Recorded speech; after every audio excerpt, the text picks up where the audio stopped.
join me in prayer? Yep.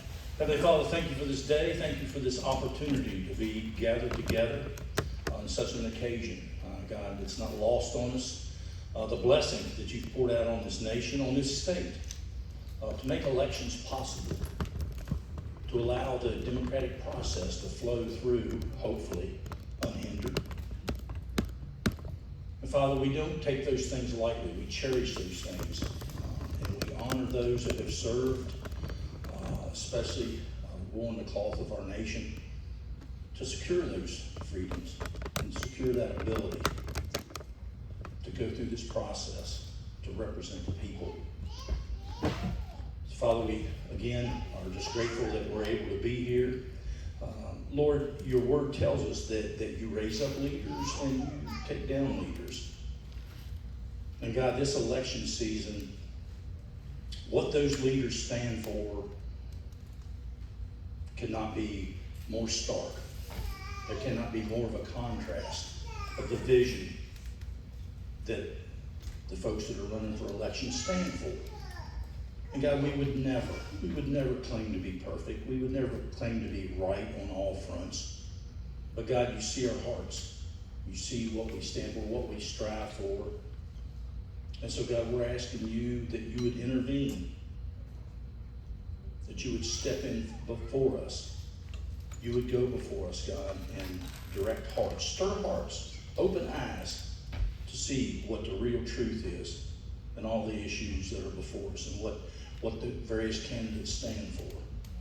And so, God, we trust you with this. That's all we can do. We can vote, and we will continue to push people to vote, to get out and participate, to take advantage of this God-given right that you so blessed us with. So we'll count on you to take us through. In your name we pray. Amen. Amen. Please stand and join me in the Pledge of Allegiance, please. I pledge allegiance to the flag of the United States of America and to the republic for which it stands, one nation, under God, indivisible, with liberty and justice for all. Thank you.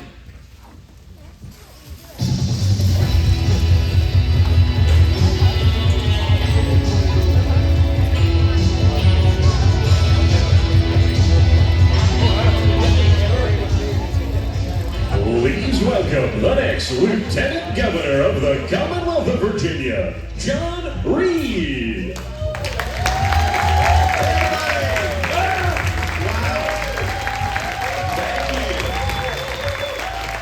Thank you. I'm going to be all right. I'm going to button this lower button because I keep stopping when I come to visit you all at Buc-ee's and I'm eating these sandwiches. And I'm seeing these pictures like now the jacket is flaring, and that's not the look. You cannot have that look. So I'm excited to be with you. Are you feeling good? 5 days from today.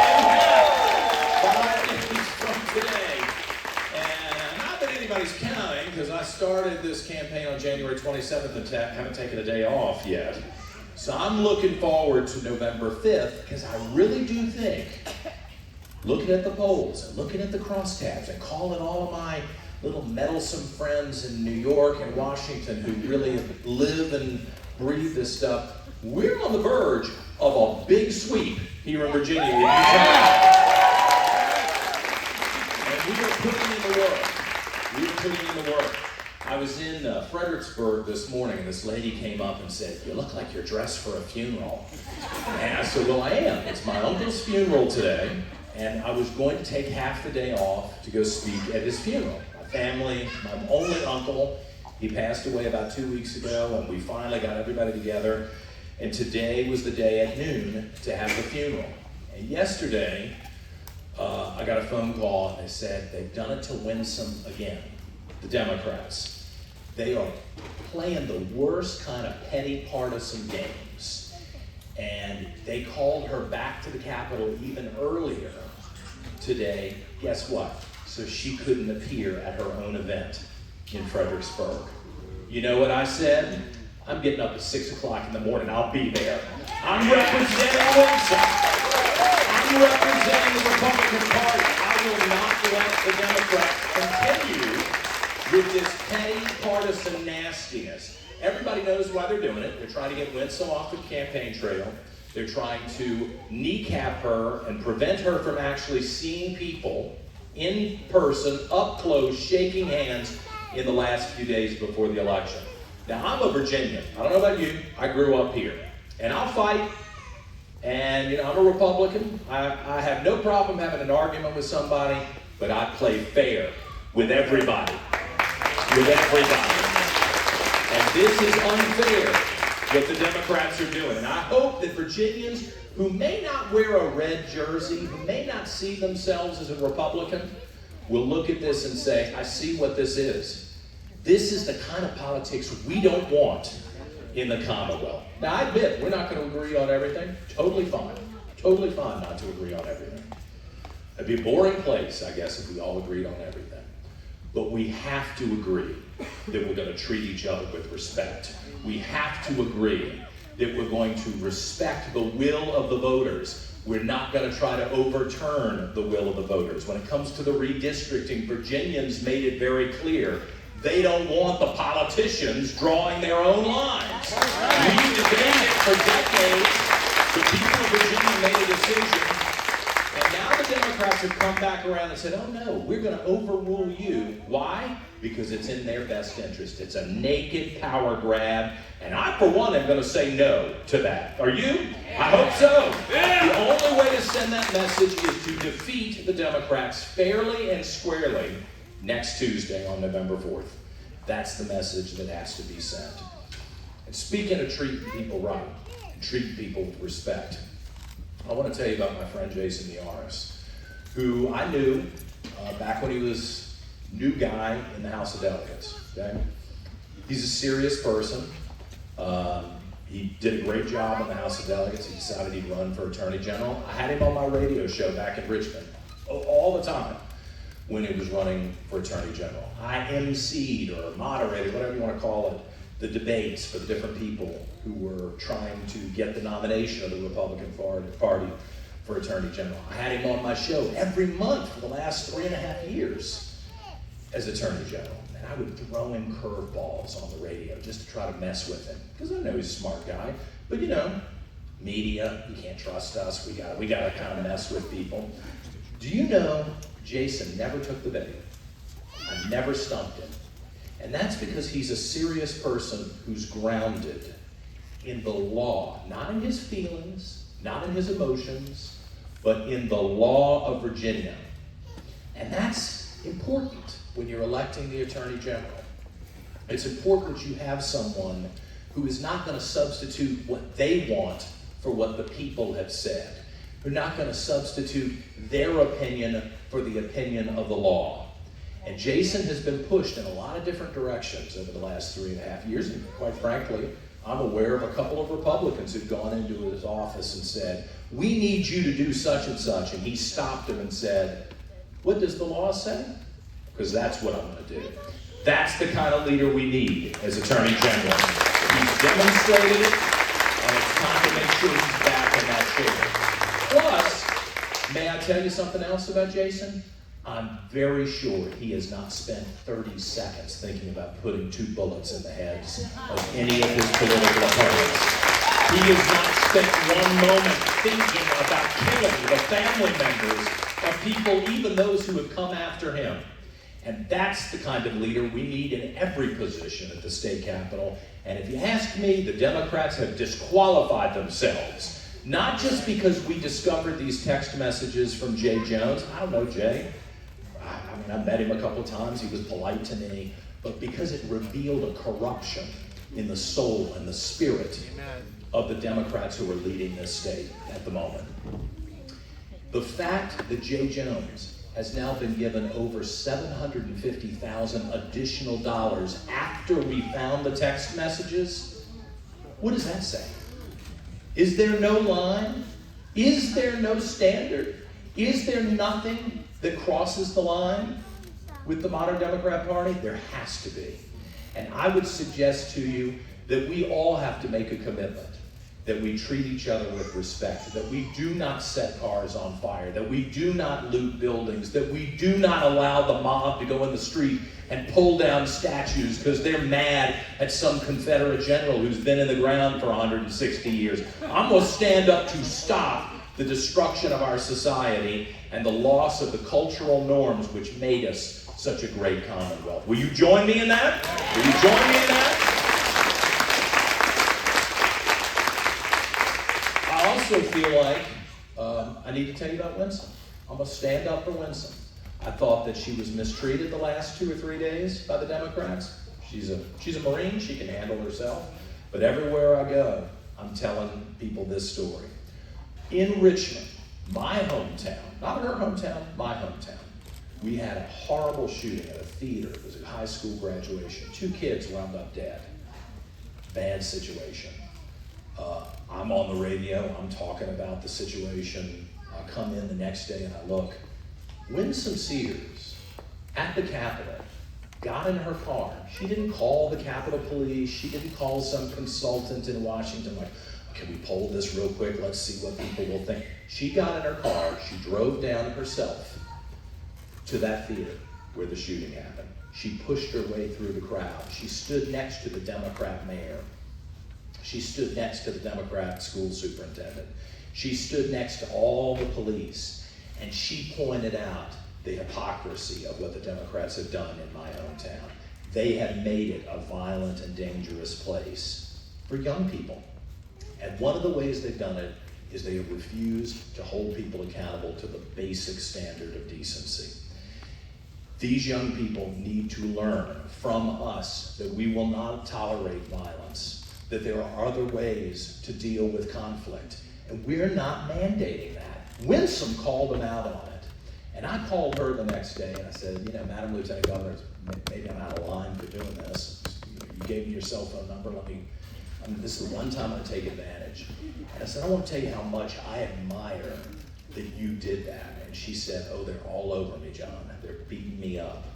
And I said, good, because now we're seeing everybody's true colors. And I'm standing with you then, I'm standing with Winsome now, because she's got the strength to say, this is right and this is wrong, and stand up for the people of Virginia. And if you'll indulge me for just a moment, let me talk about why I'm running, okay? I'm not going to turn this into a beat-up Ghazala Hashmi session. Maybe for a couple of minutes I'll do it. Yeah. Look, you got a real choice, and it's a clear choice when you're voting for Lieutenant Governor. You have a woman who is the self-described leader of the progressive wing of the Democrat Party. That's Ghazala Hashmi. I think if she was right here, she wouldn't be mad at me about saying that. I think she would embrace that. She certainly has embraced it during the time she's been in the Senate. She is the one who kept the schools closed for an extra year when we knew that that wasn't necessary and we saw the damage it was doing to the kids. She is the one trying to change the state forms from mother to birthing person. I say no to that. I don't know how you feel about it. I say no to that. She's the one who is pushing the legislation to say that it's fine if boys want to compete in girls' sports. I say no. My sister was an athlete in high school. She went on to row crew at Clemson University in South Carolina. She's a better athlete than I ever was. You think her brother at the age of 54 is going to let anything happen in this state that's going to prevent the next generation of young female athletes from achieving their true potential? I say no to that.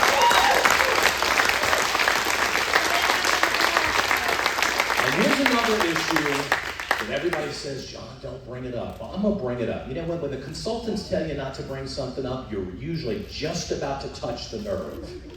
And I don't have any problem doing that.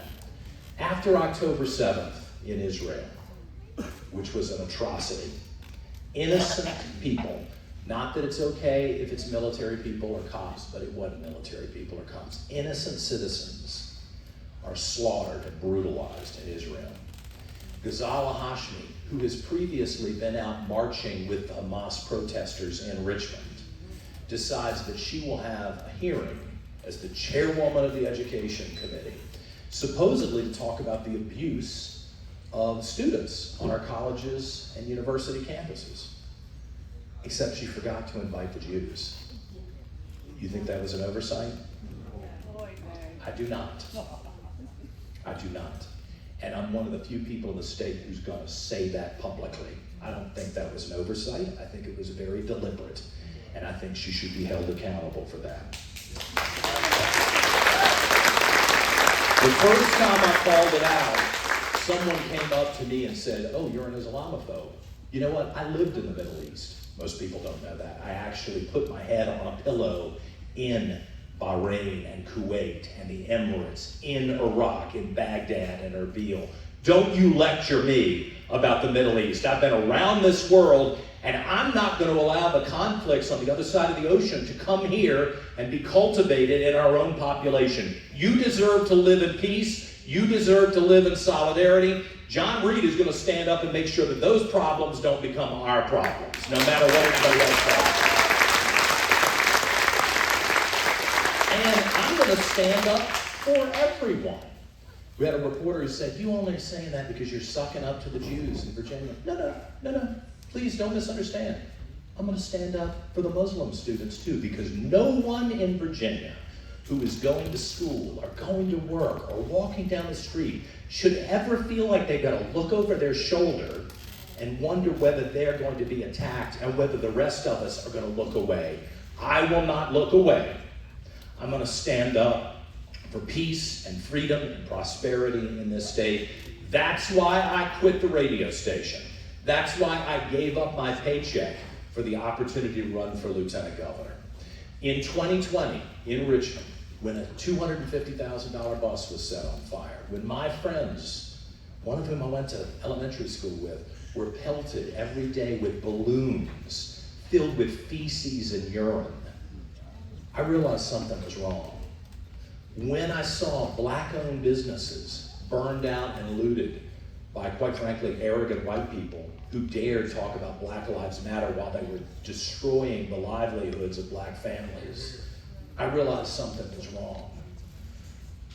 When a black city councilwoman, a Democrat, with two little black kids, is being terrified every night and harassed, and the mayor won't do anything about it, people shooting laser beams in her children's rooms to try to terrify the kids, no one wants to report it, no one wants to do anything about it, I knew something was wrong.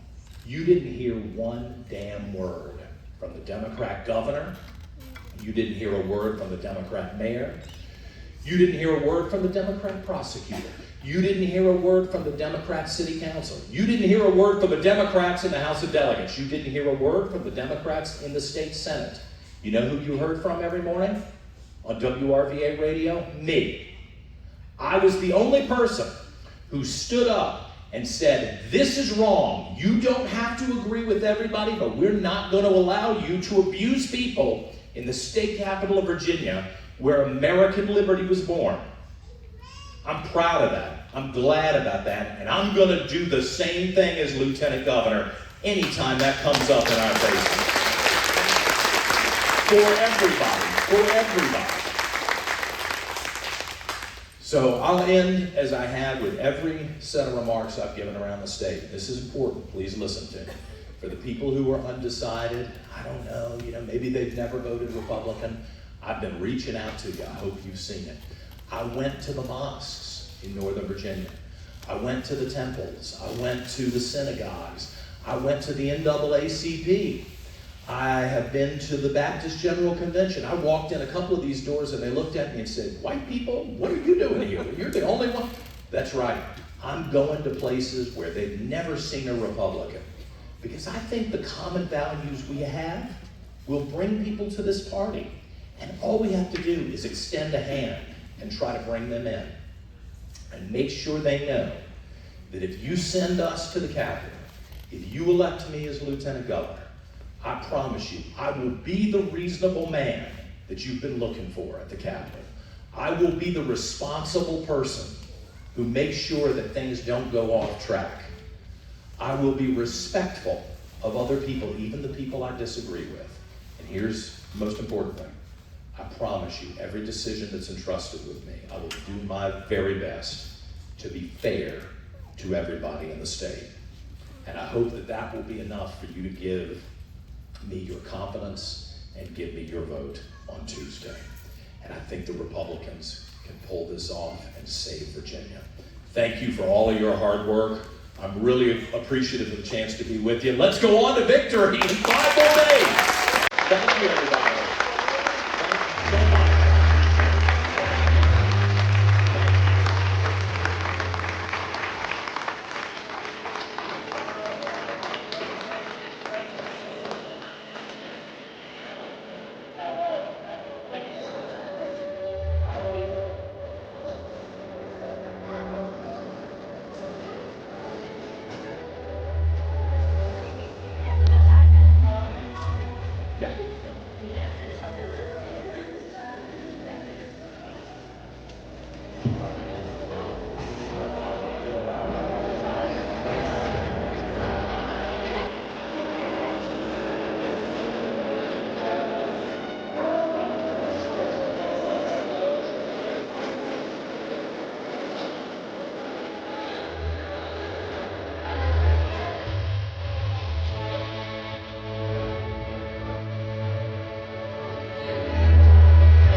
Please welcome our current Lieutenant Governor and the next Governor of the great Commonwealth of Virginia, Winsome Sears and her husband, Mr. Terry Sears.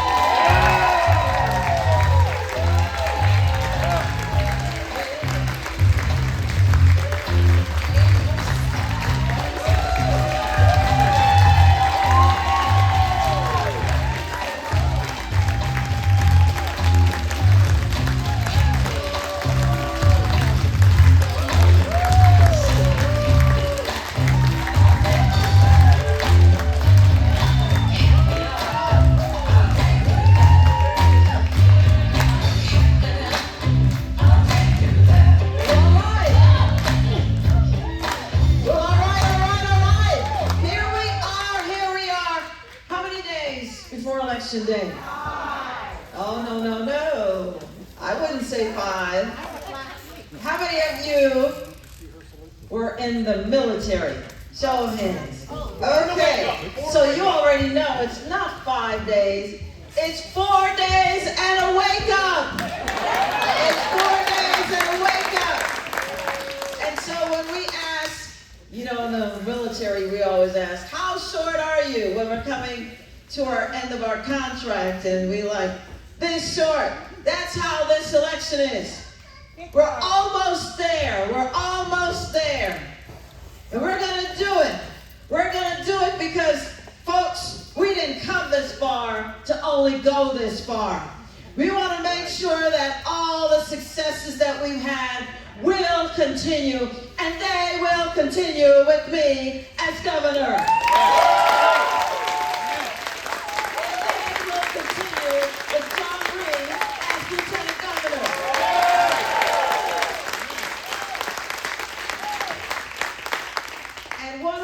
If we don't get our wonderful delegate in, we must get our delegate in, and they will continue with him.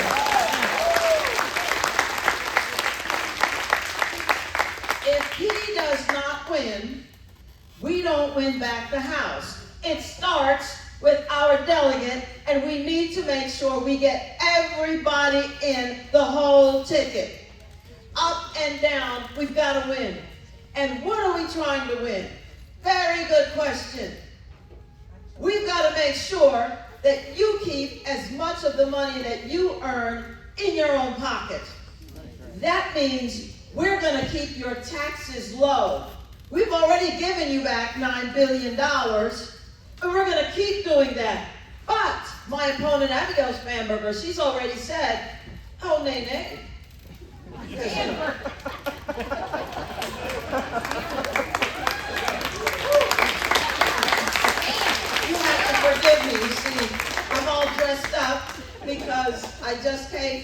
Senate, where we speak in very old English terms, and, kind of gets out of you a little, you've got to work it out. And, we'll say, for example, for what purpose does the senator from Eastern Fairfax County rise? And he'll say, I rise to speak to the bill, Madam President. And I'll say, the senator may say on. You see what I mean? So it's kind of nay. I got to work it out. Listen, you got to have fun in this job. Otherwise, it'll drive you to drink, I think. Listen, my opponent, Abigail Spanberger, has already said that she's going to tax you more. Believe her. That's what her party does. Always the Democrats will tax you more. We don't have to look any further than Maryland, where Marylanders were left with a $3 billion budget surplus by a Republican governor. But of course, that's what we do. We had a $10 billion surplus so far, since we've been in office.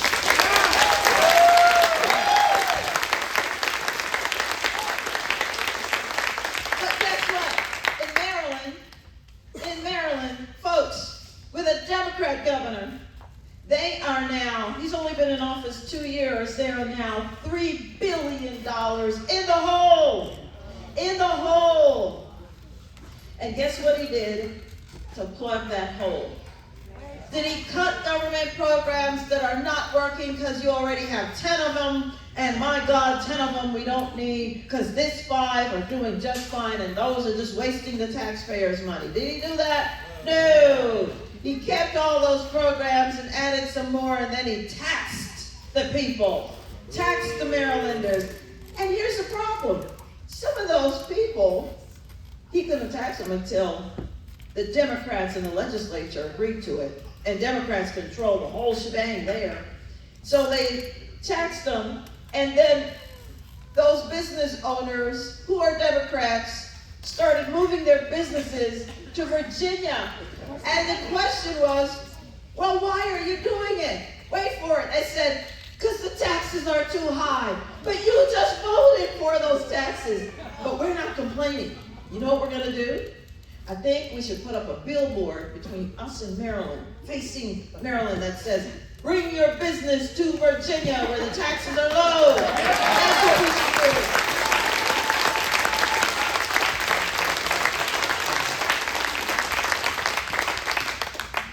This is just common sense. It really is just common sense. But I'm talking to people sometimes, and I remember, like one time, I'm talking to somebody, and I'm looking at a chair, and the person would be like, well, that's a tree that hasn't reached its potential. I mean, you know what you do with somebody like that? You just walk away. You're never going to agree on anything. Well, if it's a tree that hasn't reached its potential, well, what are you doing sitting on it? You see what I mean? These are serious things. These are adult behaviors we're talking about. I want my taxes. I don't want you to keep taxing me to death. That's simple. And that's another reason why we are finally going to get rid of the car tax. We're going to get rid of the car tax.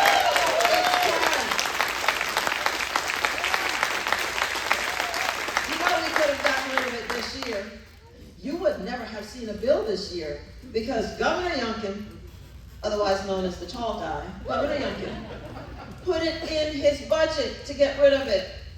And the Democrats said no. That's what I'm talking about. Democrats said no. But really, we already know Democrats always want more of your tax money because when they won back the House and kept the Senate last year, they immediately put in a bill to take $4 billion from you in a tax increase. $4 billion, because they have programs they want to spend the money on. Illegal. Your money. And let me tell you, they're wasting your money right now because they pulled me back off the campaign trail and into session again, and they pulled your delegate back into session so he can't campaign. And it's costing you almost $1 million because you got to pay us to show up, you got to pay us to lodge, you got to pay us for travel, you got to pay us to eat. We didn't want that. The Democrats wanted that. You know why? Because they're trying to get at me because they see the numbers and they know we're going to win.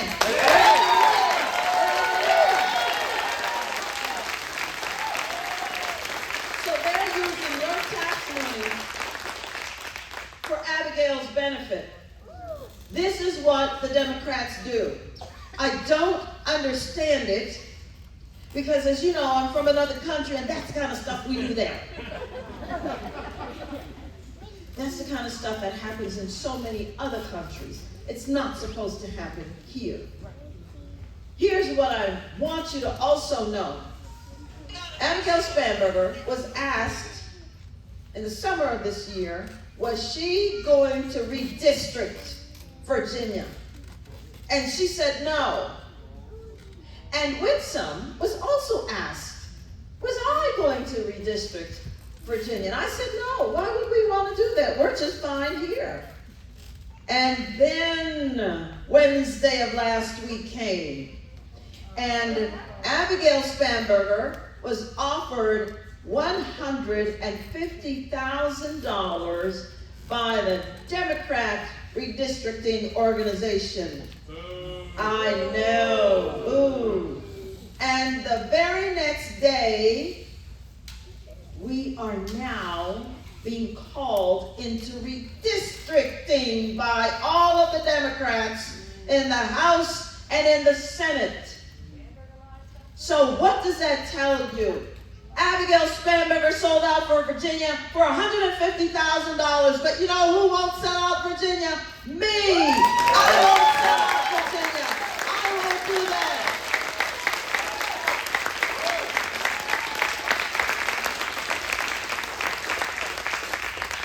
Because you see, I left politics 20 years ago, and I've now come back. You think I've learned a thing or two? Yes. And that is, I don't like mealy-mouthed people talking to me. I want you to give it to me straight. Just tell me how you're going to be. Tell me how you're going to vote. And I will make the decision if I'm going to vote for you or not. I don't have time for nonsense. But that's what Abigail is doing. You know, the same thing happened when I was running for lieutenant governor. My then opponent said she was not going to take money from a certain company.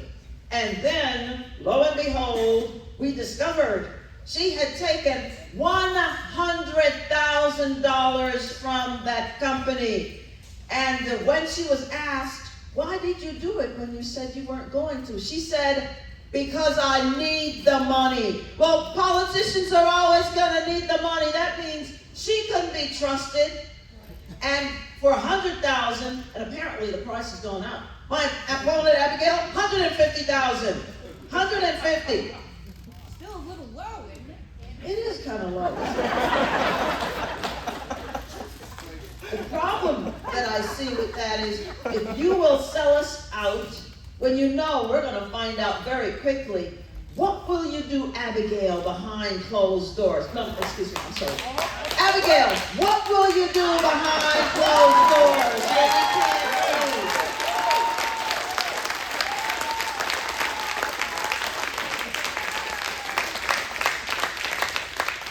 Because I don't know about you, but I'm tired of people lying to me. I'm tired of people just looking out for themselves. And we can do politics a lot better than this. We really can. Here's something else. So we've talked about taxes and we've talked about some money.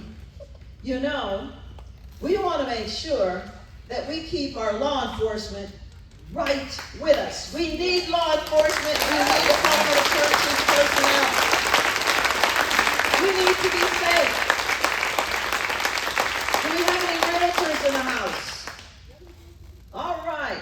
Realtors would tell you, when people are buying a house, they want to know, what is the crime rate like in the neighborhood? You know who else wants to know that? Businesses, job creators, when they come to Virginia, they want to know, what is the crime rate like in Virginia? And by the way, is anybody getting prosecuted if they steal our inventory, if they break into our business? They want to know these things. But you know who's soft on crime? Abigail. Because Abigail voted to keep our borders open, and so drugs came across. Fentanyl, which was killing so many Virginians every week. Child sex trafficking came across. Folks came across, we didn't even know who they were because they didn't have any documents. And you know, I went to the border myself because I wanted to see, because the media told us, you know, the nightly news that we saw people streaming across, don't believe it, they're not really doing that. No, your eyes are fooling you. So I wanted to see. And let me tell you, the people of Texas, we owe them a debt of gratitude because they spent $15 billion of their own tax money to protect us. Money that the Biden administration never returned to them. Never. Can you imagine you and your tax money being used to protect the border? Isn't that a federal function? Exactly. The border of Texas is as long as from Atlanta, Georgia, to Portland, Oregon. That's how long it is. And the people of Texas took it upon themselves to do that for us. And when I went down there, you know, I could see why people want to come to America, because, you know, I'm an immigrant myself to this great country. And when I look across, Mexico is there, and here I am standing, and the Rio Grande River is, you know, between us, and I'm looking at the American flag on the flagpole. Beautiful. Put up there by Maureen. I'm just saying. Put up there by Maureen. And I'm looking at it. Tears came to my eyes. Because I know the opportunities that are here in America. I know why they were throwing their children over the fence, literally planting them in the soil.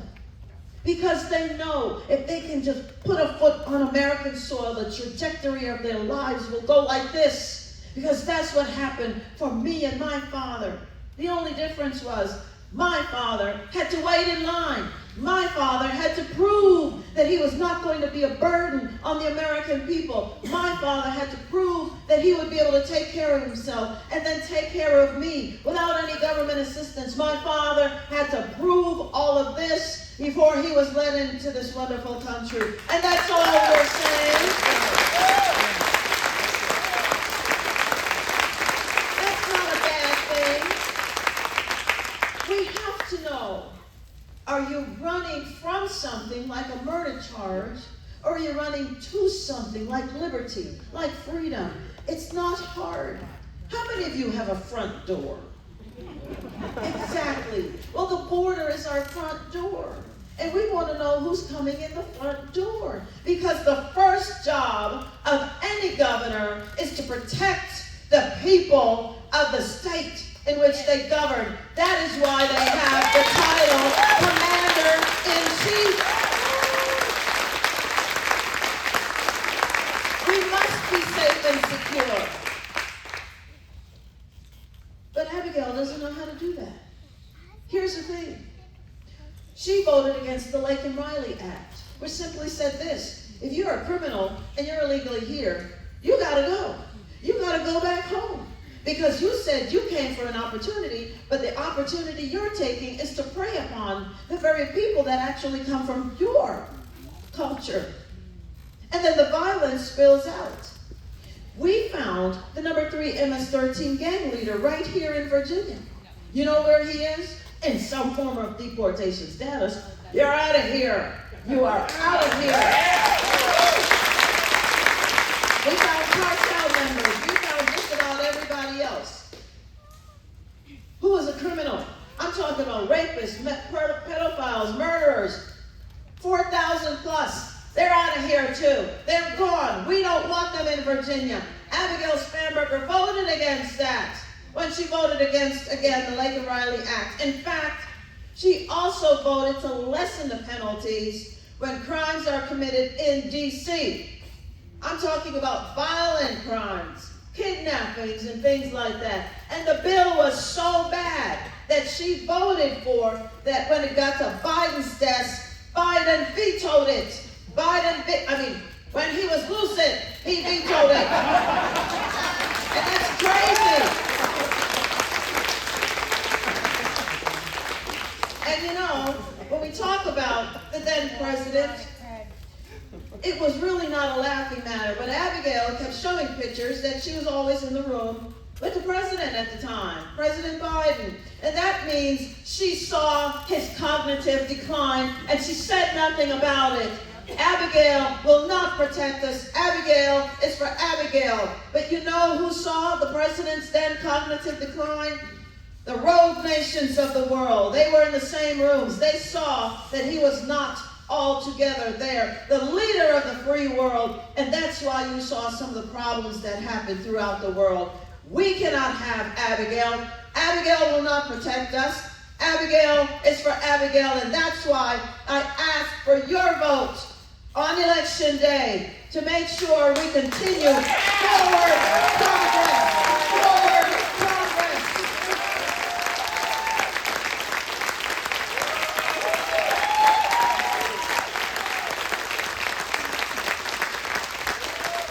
So we talked about taxes and public safety, and you know, we want to make sure, again, we keep our law enforcement. That's why, again, I have more than 80 plus sheriffs all over our great Commonwealth who are supporting me. And it's more than anyone has ever had historically. And you know, when Governor Youngkin was about to talk about that, and he said, and Winsome sheriffs, and I was about to say something, and he said, I got this, Winsome. And it was because he knew I was about to say, Governor Youngkin only had 50. I have 81. And they include Republicans, but yes, Democrats and independents too, because they know what time it is. They know that we will protect them. We are the ones, our administration, who boosted their morale, and you saw that people were coming back to protect us. We decompressed their pay and gave them more pay and made them know that we care about them, because when we're running from the violence, they're running to it. Why would we not protect them? When I call 911, I want somebody to show up. You know, this is not hard, but that's not Abigail. She voted to take money from AOC's PAC, which said, sign here that you are going to defund the police. And then she voted for a bill which defunded the police and also got rid of their qualified immunity. Makes no sense. I'm telling you, we can't have her. And now, let's talk about job creation. Listen, we're doing very well. And we're bringing jobs not just in our urban areas in Northern Virginia and Hampton Roads and, you know, Central, but we're pushing jobs out to the Southwest also. We want to make sure every part of Virginia is prosperous. And so we have Merck. Merck is investing $3.5 billion in Virginia.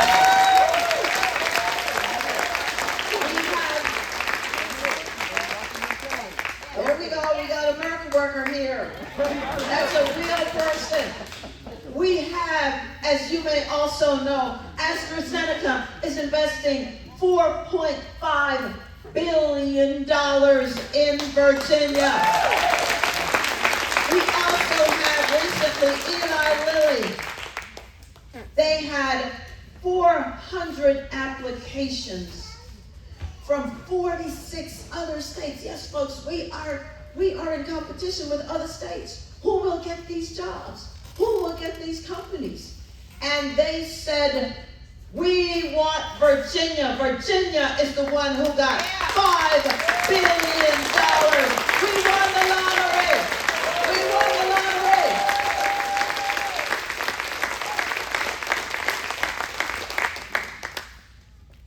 And we're also making sure that when it comes to energy, because we're talking about business still, that energy is where it needs to be. So we want to make sure, because we saw that there are over 800 mining jobs that were gone from the Southwest just this summer.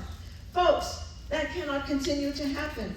And you know who knows that now? Bill Gates. Did you see that yesterday Bill Gates has now said, well, you know, this climate stuff. You know, we're being too hasty on that. Let's talk about the quality of life. That doomsday stuff, let's wait on that. Well, thank you, Bill. We've only been saying that all this time. Because, China didn't care. China's still producing those wind turbines that he and Abigail love, using coal, using fossil fuel, lubricated by fossil fuels. Who were they fooling? Nobody. Folks, we cannot have Abigail because she says only solar and wind. And the battery life, by the way, for solar and for wind, 46 hours. And then what? Then what do we do? Exactly. So we need all of the above. Clean coal, we need oil, we need renewables. Yes, we need nuclear, and we need natural gas. Remember when the environmentalists loved natural gas? Every bus was a natural gas bus. And suddenly not anymore. It's just solar and wind. I tell you what, let Abigail Spanberger solar and wind herself to California.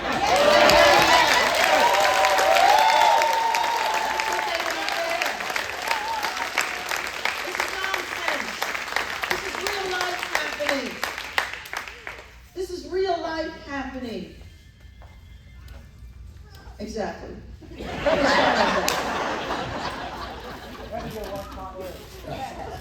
Folks, we cannot have her.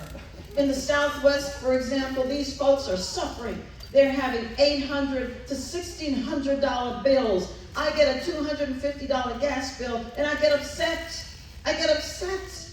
We cannot have her because every single Democrat voted for what we call the Clean Economy Act in Virginia, and it immediately drove up our energy costs, and now she and the rest of every single Democrat who voted for that bill, they're going to swoop in and save us. Well, the same horse they rode in to try to save us is the same horse they can ride on out, and we don't see that.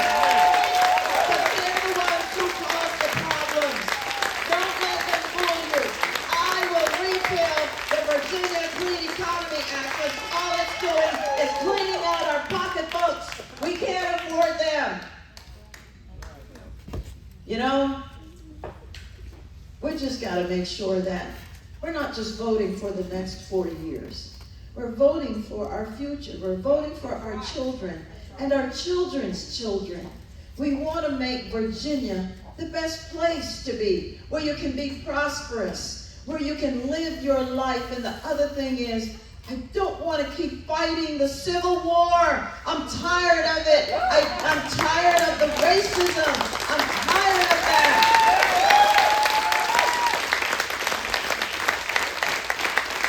Because for me, racism is not a skin problem. It's a sin problem. And that means we all have that issue. But some people, they keep fighting and putting black people against white people and etc. And I'm tired of fighting that fight. How else my father came to America at the height of the Civil Rights Movement, 17 days before Dr. King gave his I Have a Dream speech. And here I am now, second in command in the former capital of the Confederate States. How is that possible?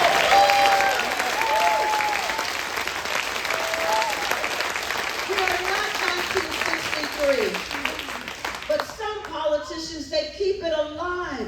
They will never let the wound heal. They keep picking at the scab and telling you, you need us because of this and that. We don't want that kind of politics. We want to live in peace. We want to live in harmony. And I am so glad that you are going to help us make sure that that continues, because you are going to elect my good friend here, John Reed. Release